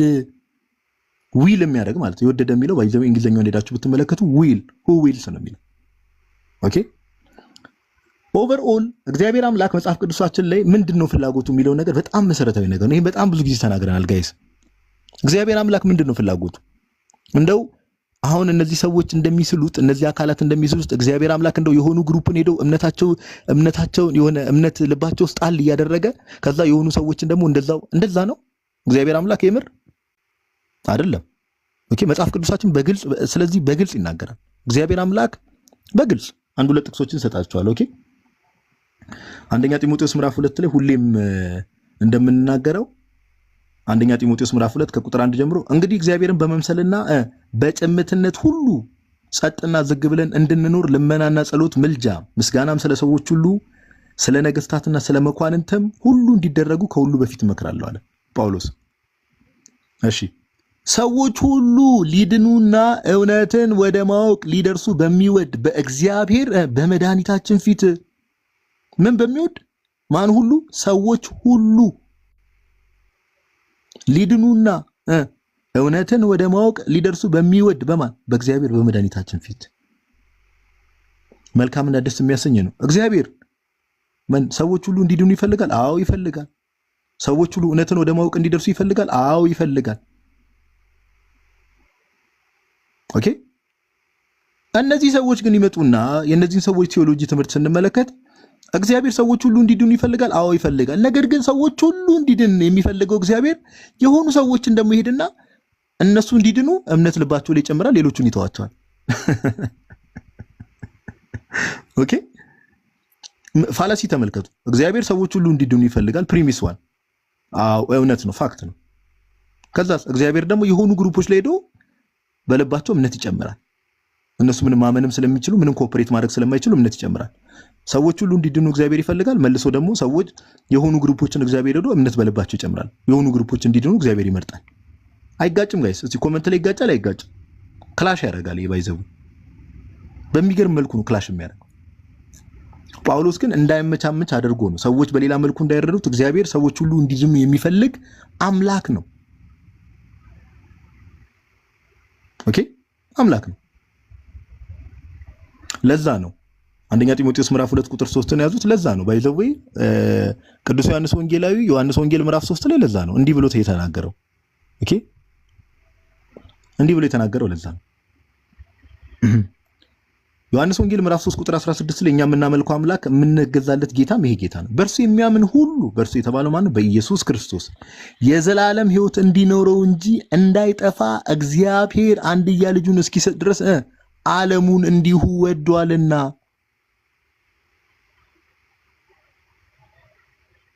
ማንን ነው የወደደው? ዓለሙን እንዲሁ ወዷልና። እግዚአብሔር ዓለሙን እንዲሁ ወዶ ነው ልጁን የላከልን እግዚአብሔር አብ። እነዚህ ሰዎችስ እግዚአብሔር ዓለሙን እንዲሁ ወዷል። ነገር ግን ደግሞ መልሰው ደግሞ ለሆኑ ግሩፖች ሄደው እምነት ነገር ምንም ማድረግ ስለማይችሉ ኦኬ ምንም ፍቃድ ስለሌላቸው ኮኦፕሬት ምንም መልካም ነገር ማድረግ ስለማይችሉ የሆኑ ሰዎችን ሴሌክት አድርጎ ልባቸው ላይ እምነት ጨምሯል እያሉን ነው። ይሄን በምንም ከመጽሐፍ ቅዱስ ላይ ከምናውቀው አምላክ ጋር የሚጋጭ ትምህርት ነው። የሚጋጭ ኦኬ የሚጋጭ ትምህርት፣ ቃል በቃል የሚጋጭ ትምህርት። እኛ የምናውቀው እግዚአብሔር እንደዚህ አይነት እግዚአብሔር አይደለም። አንድ ጥቅስ ልጨምራላችሁ እዚህ ሐሳብ ላይ ሁለተኛ ጴጥሮስ ላይ ባይዘው ይሄ የመጽሐፍ ቅዱሳችን ትምህርት ስለሆነ ሁለተኛ ጴጥሮስ ላይ ምዕራፍ 3 ቁጥር 9 ላይ እንደዚህ የሚል ቃል አለ። እንዲህ ይላል፣ ለአንዳንዶች የሚዘገይ እንደሚመስላቸው ጌታ ስለ ተስፋ ቃሉ አይዘገይም፣ ነገር ግን ሁሉ ወደ ንስሐ እንዲደርሱ እንጂ ማንም እንዳይጠፋ ወዶ ስለእናንተ ይታገሳል ይላል። አያችሁ ምን ማንም እንዳይጠፋ። አሁን 3 ጥቅሶች ተመለከትን አይደል ጋይ? 3 ጥቅሶች ኦኬ 3 ጥቅሶች ተመለከትን። ከቀደም ጀምሮ ያየናቸው ነገሮች ዋዲ የሚያነሳቸው ነገሮች 3 ጥቅሶች ተመለከትን። እግዚአብሔር አምላክ ሰዎች ሁሉ እንዲድኑ የሚፈልግ አምላክ እንደሆነ አንድ፣ እግዚአብሔር ዓለሙን እንዲሁ ወዷል። ዓለሙን ሲባል ዓለም ላይ ያሉ ሰዎችን በሙሉ እንዲሁ ወዷል። ዊዛውት ኤኒ ፕሪኮንዲሽን ወዷል። እግዚአብሔር አምላክ ይወዳል። ሁሉም ለምን? የእጆቹ ፍጥረት ናቸው። ሁሉ ሁሉም ባይዘው ማንም ሰው ሆነ አሕዛብ በሉት ማን በሉት እግዚአብሔር አምላክ ሁሉም የእጆቹ ፍጥረት ናቸው። ሰዎች ሁሉ እንዲድኑ ይፈልጋል። ዓለሙን እንዲወዷል። እግዚአብሔር ማንም እንዲጠፋ አይፈልግም። እነዚህ ሰዎች ግን ይመጡና አይ የሆኑ ሰዎች ላይ ልባቸው ላይ እምነት ይጨምራል። የሆኑ ሰዎችን ሴሌክት አድርገው እነዛ ሰዎችን እንዲድኑ በቃ ቀድሞ ወስኗል ኦር ቀድሞ መርጧቸዋል ይሉናል። እኛ እንደዚህ አይነት አምላክ አናውቅም። ፎር ኖሌጅ እና ፕሪዴስቲኔሽን የሚባለው ነገር በእኛ ቤተክርስቲያን የተለያዩ ነገሮች ስለሆኑ ኦኬ። አንድ የመጨረሻ ጥቅስ ላንሳላችሁና እጨርሳለሁ እኔ ኦኬ።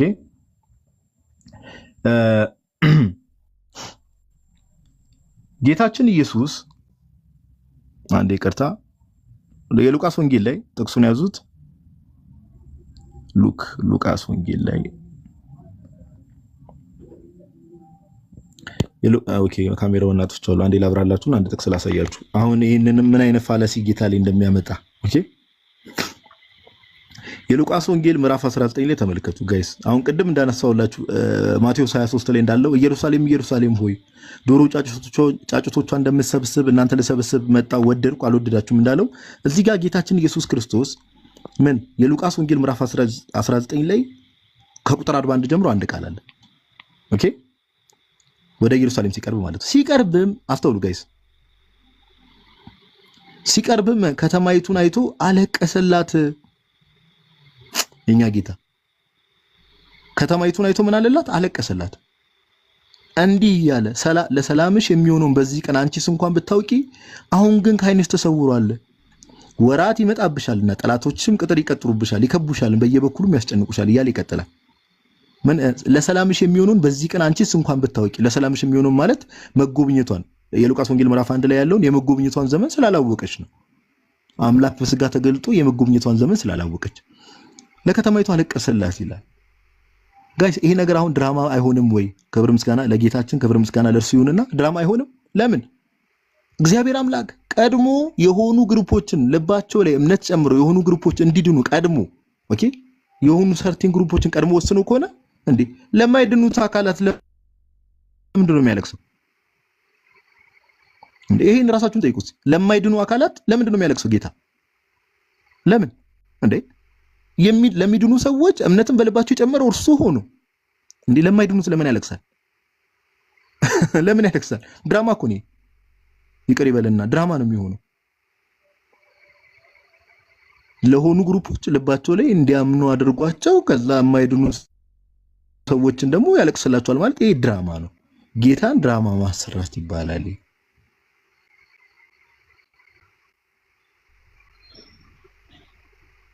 ስለዚህ እኛ የምናውቀው ጌታ ግን ሰዎች ሲጠፉ ራሱ ይሄው ለሚጠፉት ላልተቀበሉት ራሱ ከተማይቱን አይቶ አለቀሰለት ይላል። ጌታ ለሚጠፉትም በዚህ ልክ የሚራራ ጌታ ነው እኛ የምናውቀው። አንዱ ጌታ የሁሉ ጌታ ነው። አይሁድ የለ፣ ወንድ የለ፣ ሴት የለ፣ ግሪካዊ የለ፣ ሮማዊ የለ፣ ምን የለ። ኦኬ ጌታ ይራራል። ለሚጠፉ ሰዎችም ጌታ ይራራል፣ ያዝናል። ለምን? እንዲድኑ ስለሚፈልግ። ነገር ግን ከዛኛው ትምህርት ጋር ያንን ትምህርት እንግዲህ እነዚህ ወገኖቻችን የሚያስተምሩትን ትምህርት እንደዚህ አይነት ጌታ እኛ አናውቅም። ይሄን ለማለት ያክል ነው። ይቅርታ ካረዘምኩት በጣም ይቅርታ። እግዚአብሔር ያክብርልኝ። አንተሽ አንዴ እስቲ ቴክ ኦቨር አድርግ። አንዴ ውሃ አልጠጣ። እሺ እኔም ግን ልጆች እንትን ያሉብኝ ስለሆነ እዚህ ዮሐዴ ብትቀጥል ይሻላል። አንተ ቀጥል ዮሐዴ። አይ ቴክ ኦቨር አድርግ ያልኩህ እኮ ማኔጅ ማድረጉን ነው። ማኔጅ እኮ ይቀጥል። አይ ቲንክ ከልጆች ጋር ነው መሰለኝ። እሺ ቃል ታሰማልን ጋርሻ አሪፍ ነው። አረዘመው እውነት ለመናገር ዘ ፖይንት የሆኑ ጥቅሶች ናቸው እና ያዟቸው በጣም መሰረታዊ ነገሮች ናቸው እና አሁን በደንብ አስተውላ ጋዲ ሲናገር ስለኛ አምላክ አይደለም እነሱ እንደሚሉት የምርም ከሆነ እግዚአብሔር እንደዚህ ብሎ የተናገራቸው ነገሮች ሲምስ በቃ የሆነ አክቲንግ ነው የሚመስለው። ኦኬ ግን እውነተኛው አምላክ ግን ሁሉንም ፍቅር ነው። ፍትሃዊነቱ እንዳለ ሆነ የፍቅር አምላክም ጭምር ስለሆነ ሁሉንም ይወዳል። ፍትሃዊ ነው ሲባል ደግሞ ሰውን ኮኦፕሬት እንዲያደርግ ወይም ደግሞ እንደው ዝም ብሎ ሰው የሞተ አድርጎ እንዲያድነው አልወደደም። በነገራችን ላይ እግዚአብሔር እኮ እነሱ እንደሚሉት የሆነ ማድረግ የማይችል የሆነ ችሎታውን እኮ እየተቃወምን አይደለም። እግዚአብሔር ዝም ብሎ ሰዎች ልብ ላይ እየገባ አማኝ ከዛ በኋላ ድጋሚ እንዲወለዱ ምናምን ጻድቅ ቅዱስ ምናምን እንዲሆኑ በራሱ ማድረግ አይችልም ብለን እየተቃወምን ነው እንዴ? አይደለም እኮ ባይዘው እግዚአብሔር እንደዛ ማድረግ ይችላል። ሉዓላዊ አምላክ ነው፣ ግን ደግሞ ፍትሃዊ አምላክም ጭምር ነው። ፍትሃዊነቱ ደግሞ ሊዘነጋ አይገባም ነው። ኦኬ እንዴ መኩን ከእንትናን የሆነ ሪዝን ሳይኖረው ምክንያት ሳይኖረው አንተን ዝም ብዬ መርጫለሁ ለዘላለም ድህነት፣ አንተን ግን አላድንህም በቃ እንዴ ዘላለም በእሳት እየተቃጠልክ ባይዘው አልፈልግህም እኮ ጭራሽ ቢሆን ጥሩ ነበር። ደግሞ ስላልዳንክ ደግሞ የዘላለም እሳት ሂድ ለሰይጣን የተዘጋጀው እሳት አንተንም ይብላ ብሎ ይፈርዳል። ምን አድርጉ ማለት መዳን አይችል መፈለግ አይችል ይሄን ሁሉ ማድረግ አይችል ራሱ ልቡ ካልቀየረው ራሱ ማድረግ የማይችለው ነገር እንዴት እንደዛ ብሎ ይፈርድበታል ተብሎ እየተነሳ ነውና ምናልባት መኩ የተወሰነ ሐሳብ እዚህ ላይ ስጥና ከዛ ናቱ አለ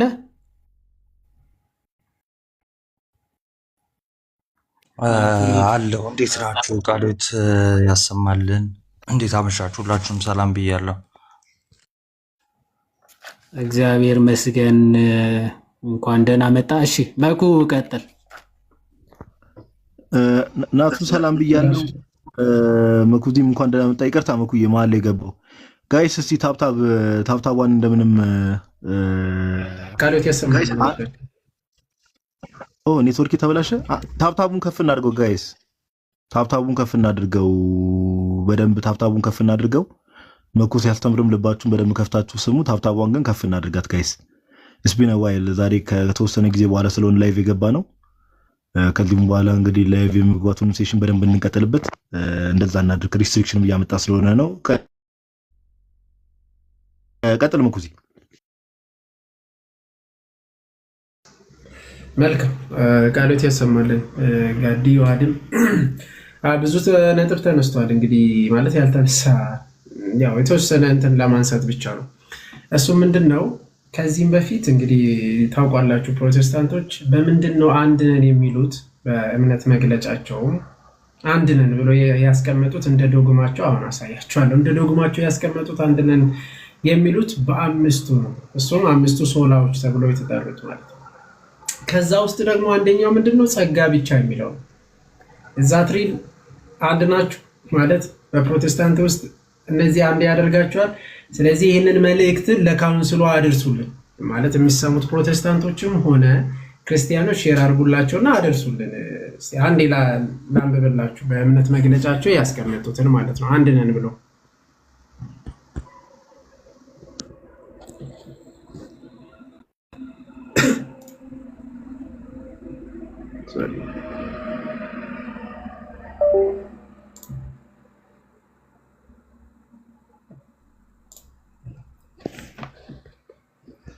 ኦኬ ታያላ ጋዲ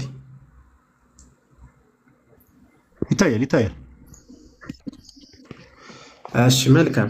ያው እንደምትመለከቱት እንግዲህ ያው አርማቸውን ያስቀመጡት እንግዲህ ያ ካውንስሉ አርማ ነው። ይሄ አንድነን ብሎ ያመጡት ነው። አንድነን ከሚሉትም ደግሞ ይሄንን አስቀምጧል። ግን በአስተምህሮ ስቲል ልዩነት እንዳላቸው ይሄ የተለያየ ቅርጻ ቅርጽ ያለው በአስተምህሮ ልዩነታቸውን የሚገልጽ ነው። ኦብቪየስሊ ይሄንን እንትን አላልኩም። የተለያዩ ቀለማቶች መተማመን፣ ኃላፊነት፣ ግልጽነት እና የጋራ ስርዓት መፍጠርን ያመለክታል ብሎ ከላይ ግን የመደቡ የተያያዘበት ማለት ነው የተለያዩ እድሜና አስተምህሮ ያላቸው ቤተ እምነቶችና ህብረቶችን የያዘ መሆኑን ለመግለጽ ነው።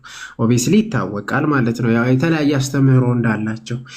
ግን ደግሞ ዛት ሪል ማለት በዶግማቸው አንድ ናቸው። እዚህ ጋር ስንመጣ በዶግማቸው ደግሞ ምን ይላሉ መሰላችሁ? በዚህ መሰረት ካውንስሉ አምስቱ ተመልከቱት፣ አምስቱ ብቻዎችን በመባል የሚታወቁትን መጽሐፍ ቅዱስ ብቻ፣ ክርስቶስ ብቻ፣ በጸጋ ብቻ፣ በእምነት ብቻና በእግዚአብሔር ክብር ብቻ እንዲሁም ከእነርሱ ጋር የሚጠቀሱ የአማኞች ሁሉ ክህነት የተባለው አስተምህሮ ይቀበላል። ይቀበላሉ ዛትሪ ማለት አሁን እኮ ምንድነው ጥያቄው? ብሬክ ዳውን ሲደረግ እነዚህ ቃላቶች አዎ ፕሮቴስታንቶች እምነት ብቻ ሊሉ ይችላሉ፣ ጸጋ ብቻ ይላሉ። ጴንጤቆስጣልም እንደዛ ይላል፣ ሉተራንም እንደዛ ይላል፣ ካልቪኒስትም እንደዛ ይላል፣ ሌሎች ሪፎርሚዶችም እንደዛ ይላሉ። ልክ ነው፣ እንደዛ ይላሉ፣ ብቻ ይላሉ። ግን ብሬክ ዳውን ሲደረግ እያንዳንዱ ትምህርት አንድ ናቸው ወይ? አንድ አይደለም። ጸጋ ብቻ በሚለው አንደኛው ምንድነው የሚያምነው? አዎ ጸጋ ከእግዚአብሔር ነው፣ ግን we have to confirm የሚለው ወይም ደግሞ ያንን እምነትን ምላሽን ይፈልጋል ብሎ ያምናሉ ጴንጤቆስጣሎች። እነዛ ደግሞ ቶታል ዲፕራቪቲ ስለሚያምኑ ሰው ምን ማድረግ አይችልም፣ ማመን እንኳን አይችልም። እምነቱን ራሱ የሚፈጥርለት እግዚአብሔር ነው፣ እንዲያምን የሚያደርገውም እግዚአብሔር ነው በግድ። ቀድም አንስቷል እንግዲህ ዮሐድም ጋዲም አንስቷል። ስለዚህ ጸጋ ብቻ ይላሉ፣ ግን በጸጋ አንድ ናቸው? አንድ አይደሉም። ሶላና ሶሎም መጽሐፍ ቅዱስ ብቻ ይላሉ፣ ግን በመጽሐፍ ቅዱስ ብቻ በሚለው ራሱ መሰረታቸው አንድ ነው? አንድ አይደለም። ስለዚህ ይህንን ለካውንስሉ አድርሱልን፣ በዚህ አጋጣሚ ማለት ነው። ለካውንስሉ ለእነሱም አድርሱልን አንድ እንዳልሆኑና ማለት በትምህርታቸው ከዚህም በፊትም በተለይ በግል ልጥራና ኤፍሬም ጭምር ማለት ነው። ኤፍሬም ከዚህም በፊት ታስታውሳላችሁ። አሁን እስቲ ወጣ ብለ ከቻልክ ማለት ነው ካለም ደስ ይለናል። አሁንም ብትመጣም ማለት ነው አንድ ነን የምትለው ከዚህ በፊት ስትናገር የነበረ በዚህም ደግሞ ካውንስሉ ላይ በጣም በተደጋጋሚ ስትለው የነበረው which is not correct በቃ ልክ እንዳልሆነና አንድ እንዳልሆናችሁ በዚህ መሰረት ራሱ even ካውንስሉ ራሱ ትምህርቱን የሚያውቅ አይመስለኝም። በፕሮቴስታንት ውስጥ ያላችሁ የፕሮቴስታንት ፓስተሮችም ይሄንን ማለት ዋናዎች የሚባሉት ራሱ ይሄንን በደንብ ያው የሚያውቁትና የሚያስተውሉ አይመስለኝም። እና ለእናንተም መልእክታችንን ግን አድርሱልን። ለማንኛውም ባለበት ይላል እና በጣም ብዙ ጥቅሶች ተነስተዋል እና አንድ ብቻ ላንሳ ማለት ቶታል ዲፕራቪቲ ነፃ ፍቃድ የለንም በሚለው ማለት እኛ ነፃ ፍቃድ የለንም አለን። ለነገራችን በትንቢትም ተነግሯል ማለት እንደ ትንቢት ተነግሯል። አክቹዋሊ ጌታችን ኢየሱስ ክርስቶስም ቃል በቃል ተናግሯል። ከዛም በፊት ግን ለማን ነው እስቲ መጽሐፍ ቅዱስ የተጻፈው? መጽሐፍ ቅዱስ ለምንድን ነው መጽሐፍ ያስፈለገው? መጽሐፍ ቅዱስ ለማን ነው የተጻፈው? ለምሳሌ መጽሐፍ ቅዱስ ተጽፏል፣ ለማን ነው የተጻፈው? ማለት ለተመረጡት ወይስ ለዓለም ሁሉ ነው የተጻፈው? ለሁሉም ነው የተጻፈው። ለተመረጡት ከተባለ ለምሳሌ ተመርጠው ወንጌል ያልደረሳቸው የት ነው የሚገቡት? ማለት ወንጌል አልደረሳቸውም እነዛ ሰዎች ጋር እንዴት ነው ተመርጠው ሳይሰሙ ይድናሉ ማለት ነው? ግን ጌታ ኢየሱስ ክርስቶስን ሳይሰሙ ኦልሬዲ ይድናሉ። ወንጌል ግን ለማን ነው የተጻፈው? ለዓለም ሁሉ ነው የተጻፈው። ይሄ ፊክሽን አይደለም፣ እውነት ነው የያዘው። ጌታ ኢየሱስ ክርስቶስም የተናገረው እውነትን ነው ማለትም ለዓለም እውነትን ለመናገርና ኑ ወደ እኔ ለማለት ነው። ወደ ገዛ ወገኖች የመጣው እነሱ አልተቀበሉኝም ማለት ካልተቀበሉ ነፃ ፍቃድ አላቸው ማለት ነው። እና ድራማ እውነትም ሎቱ ስብሐት ድራማ እየሰራ ነው ማለት ወደ ገዛ ወገኖች መጣው አለ። ኦኬ አልተቀበሉኝም ማለት ጌታ ኢየሱስ ክርስቶስ አልተቀበሉኝም። ክርስቶስን ካልተቀበሉት ነፃ ፍቃድ አላቸው እና ቀድሞ መርጧቸው እና አልተቀበሉኝም የሚል ቢሆንማ ይሄ ድራማቲክ ነው የሚሆነው ማለት ነው። ድራማቲክ ይሆናል። ስለዚህ ወንጌል ለዓለም ሁሉ ነው። ለዓለም ሁሉ ሂዱ ማለት በወንጌል ውስጥ ያለው ለዓለም ለፍጥረት ሁሉ ስበኩ ነው የተባለው። ለፍጥረት ብሎ ነው የተናገረው። ለሰው እንኳን ለፍጥረት ሁሉ ነው የተባለው። ጀስት ዊ ነው ለዓለም ሁሉ ማለት ለሰው ልጆች ሁሉ መሆኑን እንረዳለን እኛ ክርስቲያኖች። ስለዚህ ከዚህ አንጻር ምንድን ነው እያልን ያለ ነው? ወንጌል ለዓለም ሁሉ ነው። ጌታ ኢየሱስ ክርስቶስ ለዓለም ሁሉ ነው የመጣው። በብሉይ ኪዳን ውስጥ አንድ ጥቅስ ላንሳላችሁ። ዘዳግም ምዕራፍ 30 ቁጥር 15 እስከ 19 ላይ በሕይወት ትኖሩ ዘንድ ሕይወትን ምረጥ ይላል። በሕይወት ትኖር ዘንድ ሕይወትን ምረጥ። ሕይወትን እንዴት ነው የምትመርጠው? ሕይወት ማን ነው? ጌታ ኢየሱስ ክርስቶስ። ሕይወት ማን ነው? እግዚአብሔር። እግዚአብሔር ጌታችን ኢየሱስ ክርስቶስ እርሱ መጥቶ ሕይወትን ተቀበሏል። ምረጥ እኔ በፊት ለፊት ምን አድርጌያለሁ አለ እዛው ላይ በነገራችን ላይ ከፍ አድርጋችሁ ስታነቡት እንዲህ ይላል። ተመልከት ዛሬ በፊት ህይወትና መልካምነት ሞትና ክፋትን አኑሬያለሁ ሁለቱንም አስቀምጬልሃለሁ። ታዲያ በህይወት መኖር ከፈለክ አለ እዛው ላይ ህይወትን ምረጥ። ምርጫው ያንተ። ዘዳግም ምዕራፍ 30 ቁጥር 15 እስከ 19 ድረስ ነው። በቃ ህይወትን ምረጥ። መምረጥ ያንተ ነው።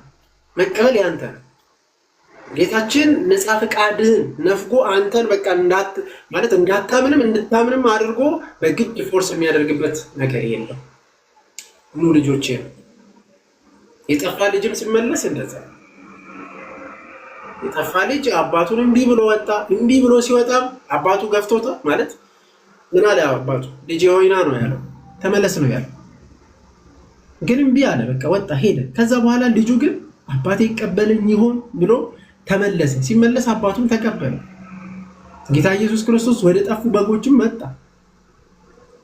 የሰው ልጅ ማለት ነው ከ99 ነገር ተብሎ ማለት ከ100 ነገር አንዱ ነገር ይጠፋ ከፈጠራቸው ክርስቶስ እግዚአብሔር ለመንግስቱ የፈጠራቸው እኛ ሁላችንም ለመንግስቱ ነው የፈጠረ። እኛን ማለት መርጦ ለሲኦል ወይም ደግሞ ለእንትን አልመረጠም እና ለዓለም ሁሉ ጌታችን ኢየሱስ ክርስቶስ ዓለምን ሁሉ ሲፈጥር ለህይወት ነው የፈጠረ።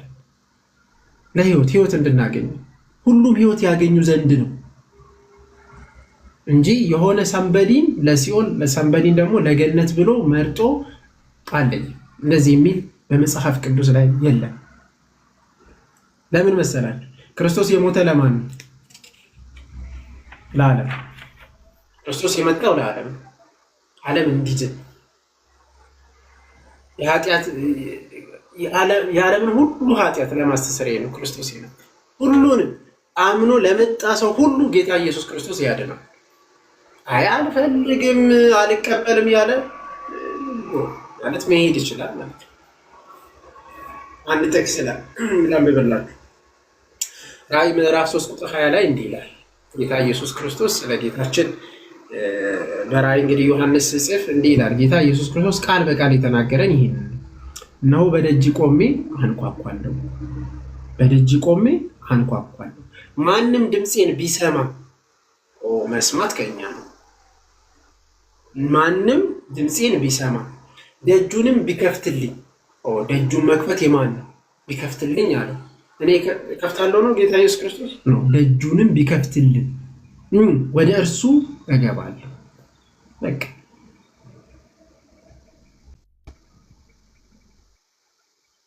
ስለዚህ ማንም ቢመለስ ወደ እግዚአብሔር ቢመለስ እግዚአብሔር ያድነዋል።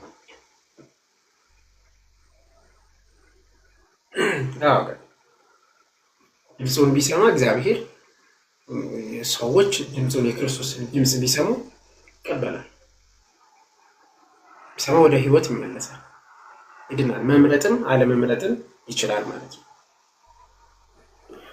ከዚህ አንጻር ሰዎች ማለት ጌታችን ኢየሱስ ክርስቶስ ወደ ዓለም የመጣ የዓለምን ኃጢአት ለማስተስረይ ነው። ለሁሉም ነው የመጣ። መምረጥና አለመምረጥ ግን ከኛ አንጻር ነው። ለኛ የተጠየቀው አንድ ጥያቄ አለ። እሱን በትንሹ ልዳስስና ልጨርስ። ማለት እናንተስ ማለት ጸጋ በምንድን ነው? እናንተ ጸጋ የምትቀበሉት መቼ ነው?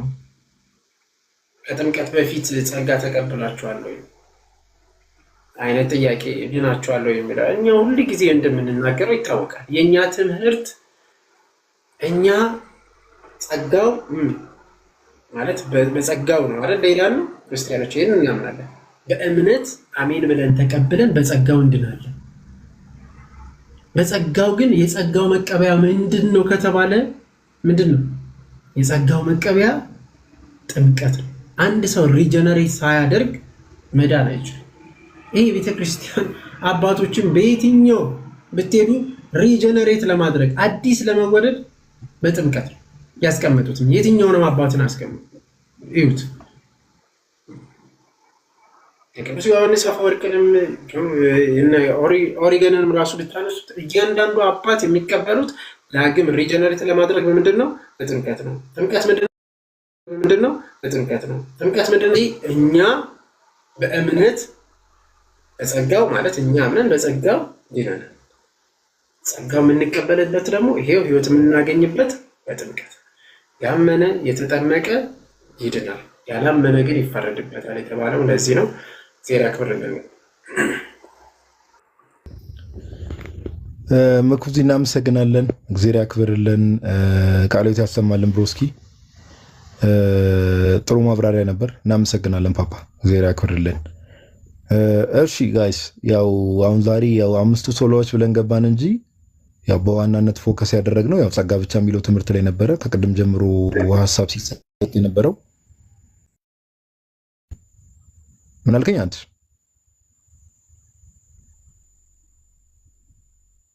ኦኬ በስተት ነው መሰለኝ። እና ጸጋ ብቻ የሚለው ትምህርት እዛ ላይ ነበር ስንወያይ የነበረው። እንደ እግዚአብሔር በረዳና ባገዘን መጠን ዮሐዴ መጀመሪያ በሰፊው በጣም ጥሩ ጥሩ ሀሳቦችን ከዛ እኔም ማነሳው ከዛ መኩም መጨረሻ ላይ አንስቶ በጣም ደሳስ የሚሉ ሀሳቦችን ሪፍሌክት ስናደርግ ነበር እንደ እግዚአብሔር ፍቃድ የመጽሐፍ ቅዱስን የአባቶችን ትምህርትና እንደው ደግሞ አንዳንድ ሰዎች በማወቅም ሆነ ባለማወቅ እንደው የአባቶች ትምህርት ላይ ለመቅጠፍ ሲሞክሩ እነሱንም ሪፊዩት ማድረግ